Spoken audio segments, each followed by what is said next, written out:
Hello, welcome to Miss Peepers Reading Corner. I'm Katrina, aka Miss Peepers. Let's talk about Gay Paris. Today we're going to talk about Giovanni's Room by James Baldwin, a queer novel set in Paris. And no, I will not apologize for that pun earlier. It was 1,000,000% intended.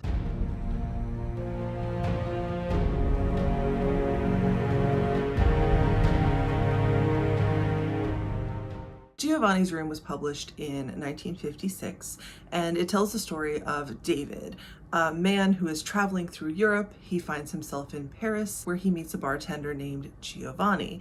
The two men embark upon a romantic and physical relationship during which David wrestles with his own sexual identity. Does he like women? Does he like men? Maybe both. This story, of course, is set during a time of extreme homophobia, and David isn't sure how he's going to return to his home in America, face his family, and what kind of a life he even wants to live. So why was it banned? Well, y'all, it's pretty gay.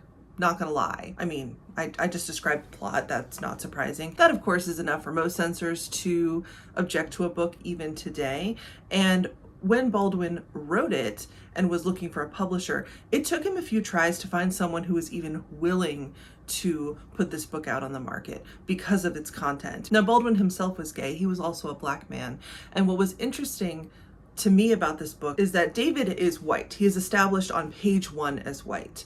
And when I looked into this a bit, I learned that, especially at the time that he started publishing his work in the late 1940s, he ended up publishing all the way through the 1980s, he knew that intersectionality was not something that could be discussed. So why should you read this book that the censors think you shouldn't? Well, first of all, James Baldwin was an extremely talented writer, so I recommend showing up for the prose alone. He wrote beautifully. In fact, I'm going to read the first paragraph of this book to give you a taste. This is an Everyman's Classic edition, and it has a lot of introductory content, which actually I really like. I stand at the window of this great house in the south of France as night falls, the night which is leading me to the most terrible morning of my life.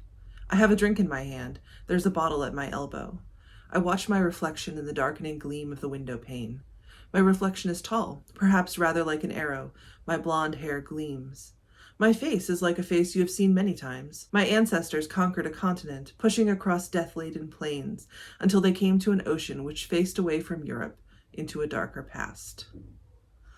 I mean, shit, y'all. That's just the first paragraph. Because Baldwin was drawing on his own personal experiences, this book is an honest discussion of the pressures, both internal and external, to conform to what society expects, to push your true self down, no matter what it costs you. And while things have gotten much, much better since the 1950s, this is still a struggle that queer people live with today. Depending on where you live, what part of the world you live in, what your family is like, how accepting the people immediately around you, while there is general improvement, there are still so many places where being gay doesn't feel safe. So this book, while it was written in a different time, is still so relevant today. So let me know, have you read Giovanni's Room or anything else by James Baldwin? Let me know what you thought in the comments. And either way, whatever you do, please keep reading.